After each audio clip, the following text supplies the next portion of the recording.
baik itu yang kiri maupun yang kanan. Yang kiri itu adalah kalori, yang kanan adalah protein. Jadi sebanyak kurang lebih 40% penduduk Indonesia yang berada di kuintil 1 dan kuintil 2 itu mengalami kekurangan kalori dan protein. Sagi itu juga ada orang menanyakan mengenai 3T. Orang concern sama 3T. Ini kami paparkan berdasarkan SSGI tahun 2024 ya. Peta sebaran prevalensi stunting di Indonesia di tahun 2024. 20 kabupaten kota terendah, 182 kabupaten sedang, 220 kabupaten kota tinggi, dan 92 kabupaten kota sangat tinggi. Maka ini hanya peta, tentu saja kalau diklik kita bisa tahu data detailnya di provinsi mana, kabupaten mana, kecamatan mana, desa mana kita tahu. Maka kita ingin selain kita berbenah apa yang sudah berjalan ini, kemudian kita pastikan berjalan dengan baik, yang bagus kita apresiasi, namun kita sedang mempersiapkan diri untuk bagaimana kita bisa mengintervensi langsung, memberikan gizi yang pas, yang sesuai, yang dibutuhkan, khususnya di daerah-daerah yang memang angka stuntingnya tinggi dan sangat tinggi. Jadi nanti ada beberapa dapur, ada beberapa SPPG, ini kita lihat yang tinggi dan sangat tinggi stuntingnya ini, kemudian di mana kita lihat sudah ada nggak dapur di situ. Kalau ada segera kita aktifasi, kalau belum dan lain-lain kita fokus ke situ dulu. Sambil kita menata yang memang sudah bagus, kita teruskan bagus, yang kemudian yang lain-lain kita perbaiki. Ini contoh saja di slide berikutnya ya. Ini adalah data balita. Jadi kita ini punya data balita. Data balita dapat MBG enggak? Bisa tahu, karena kita akan based on, atau kita sudah based on NIK. Jadi anak-anak itu walaupun NIK kan nomor induk kependudukan, nggak harus dewasa, anak baru lahir sudah ada NIK-nya. Jadi balita, anak sekolah itu nanti ada NIK-nya. Ini contohnya. Kemudian dapat MBG nggak? Stunting nggak dia? Datanya ada di Kemenkes, kemudian kita cross data antar lembaga, sehingga kita bisa tahu anak sekolah, SD, SMP, SMA, balita, ibu hamil ini ada di mana, kondisi kesehatannya seperti apa, dapat MBG apa tidak. Setelah dapat MBG lebih baik apa tidak? Ngeceknya bagaimana Pak Kabadan? Cara mengeceknya adalah melalui cek kesehatan gratis. Jadi ada cek kesehatan gratis, maka untuk anak-anak balita, ibu hamil ini sama anak-anak sekolah bukan hanya sekali, kami mengusulkan ada pengecekan kesehatan gratis ini dilakukan lebih dari sekali, sehingga outcome ya, program itu selalu mengandung 3. Bapak Ibu semua, awak media, 1 output, 2 outcome, 3 impact. Kalau outputnya makanan, bagus nggak outputnya? Kalau outputnya bagus, jumlahnya sesuai, gizinya bagus, kemudian lengkap kandungan gizinya, itu output. Dengan output yang bagus, tidak basi, tidak ini semua higienis, bersih dan seterusnya. Dengan output yang bagus, maka kita harapkan akan menghasilkan outcome-nya bagus. Outcome-nya bagaimana? Anak-anak yang tadinya stunting tidak stunting, yang tadinya sakit jadi sehat, yang tadinya kurus, underweight bisa jadi normal dan seterusnya. Itu adalah outcome. Lantas impact-nya apa? Impact-nya adalah impact jangka panjang. Anak-anak ini tambah pinter enggak? Kemudian skor ini, skor itu di bidang akademiknya lebih baik enggak? Daya saing kita lebih baik enggak? Itu adalah impact-nya. Jadi Bapak dan Ibu semua yang saya hormati, BGN ini namanya Badan Gizi Nasional, bukan Badan Makan Nasional. Jadi ngasih makan itu adalah sarana ngasih gizi. Intinya ada pada gizi. Jadi saya minta masukan ya, dilihat, silahkan. Ini sudah ada kontak pengaduannya. Kalau dirasa ada yang nggak benar, dirasa menunya nggak sesuai dan lain-lain, kita siap perbaiki semua. Jadi insya Allah komitmen kami dari awal, BGN adalah badan gizi yang terang benderang, Indonesia terang benderang, tidak gelap-gelapan. Ya, yang praktek-praktek yang terdahulu udah kita buka lembaran baru, kita semangat baru, dan kami mohon dukungan kepada Bapak Ibu semua, khususnya sekali lagi adalah awak media yang senantiasa memberitakan dan menjelaskan dan memberikan informasi yang proporsional, aktual kepada masyarakat. Itu kira-kira. Ada yang mau tanya? Oh iya boleh.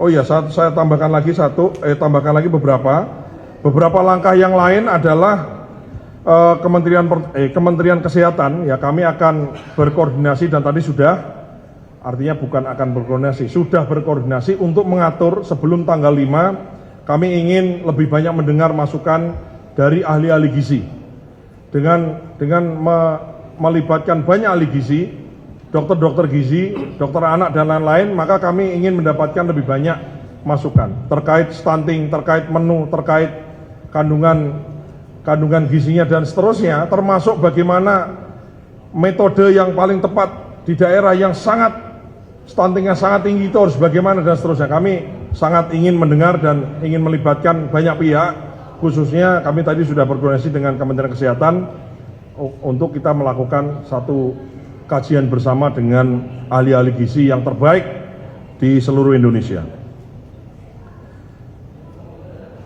Oke, saya kira itu mungkin salah satu yang tambahan informasi yang ingin kita sampaikan. Ya, udah semua kan tadi ya. Baik, silakan tanyanya, nggak boleh susah-susah ya. Ya itu ya Mbak, gimana Mbak? Izin Pak. Izin Pak, saya Dini dari IDN Times. Izin bertanya, ini kan juga lagi rame di medsos, ada 27.000 unit SPPG yang di Indonesia ini, tetapi hanya 1% MBG, dapur MBG yang beroperasi di Papua yang daerah stuntingnya tinggi. Mohon tanggapannya. Dan kedua Pak, mohon tanggapan juga bahwa kemarin Kejagung mengungkap fakta persidangan terdapat pemborosan 10,5 triliun per tahun dalam program MBG. Mohon tanggapannya Pak. Oke, terkait pemborosan saya kira saya aku nggak ada referensi untuk bisa berkomentar ke situ, itu arah ranahnya penegak hukum. Kita ikuti saja prosesnya, intinya kami siap manakala diminta sama penegak hukum data, diminta saksi, diminta apapun dalam rangka untuk memberikan informasi seterang-terangnya, maka kita akan kasih dukungan maksimal untuk penegakan hukum itu. Nah, terkait Papua 1% dan lain-lain dan semua, nggak hanya Papua, NTT, kemudian di Maluku, di mana-mana, ini semua ada petanya, kita mau perbaiki ke situ, ya. Kita mau perbaiki yang memang harus penting dan genting harus diperbaiki. Jadi ada masalah itu kan ada yang penting, genting, nggak penting tapi genting, ya kan, nggak penting dan nggak genting. Jadi kita ini aja, kita klasifikasi dari sisi itu, ya. Lain-lain cukup? Ya, yang kerudung ini, yang pakai kacamata. Terima kasih Pak, saya Lintang dari Antara. Pertanyaan Antara Pak. Antara. Ya. Pertanyaan pertama soal sistem gradasi SPPG yang dibagi menjadi 3 A, B, C itu apakah jadi dijalankan Pak sesuai SLHS dan penerimaan manfaatnya mungkin dan kualitasnya. Lalu yang kedua Pak soal kemarin sempat ramai di medsos juga yang digerobokan Pak salah satu sekolah yang rusak tapi tetap dapat MBG. Nah itu bagaimana Pak dari Badan Gizi Nasional menanggapinya? Ya, oke. Itu saja. Terima kasih Pak. Pertanyaan yang bagus. Yang ABC terus kita laksanakan karena memang kita ada grading ini kan bukan hanya grading, itu kan juga termasuk size. Ada yang dapurnya bisa masak lebih dari 3.000, ada juga yang, nah itu kita sesuaikan. Jangan sampai ada laporan ke saya masuk juga, itu dapurnya gede dikasih jumlah sedikit, dapurnya kecil dikasih jumlah yang banyak sehingga keteteran, ada yang matang jam 12 siang dan lain-lain. Itu intinya grading itu tujuannya untuk penyesuaian itu semua, ya, dari sisi kualitas, kuantitas, pelayanan, kemudian lokasi, kemudian dihadapkan pada sekolah-sekolah dan penerima manfaat. Jadi kita laksanakan itu dan kita teruskan, ya. Terus terkait ya saya tahu kan seorang gerobokan, ya, saya dihubungi banyak orang juga. Begini ya, pemerintah ini tahun 2025 itu telah merenovasi 16.000 lebih sekolah. Dan tahun ini yang mau direnovasi itu lebih dari 70.000, bahkan Pak Mendikbudrismen pernah mengutarakan bisa jadi hampir 90.000 sekolah.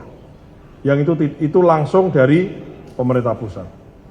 Anda bisa cek di konten saya di sosial media dan beberapa media yang lain sebelum saya jadi kepala BGN, saya selalu mengatakan, kan ada semacam anggapan bahwa anggaran negara ini habis karena MBG.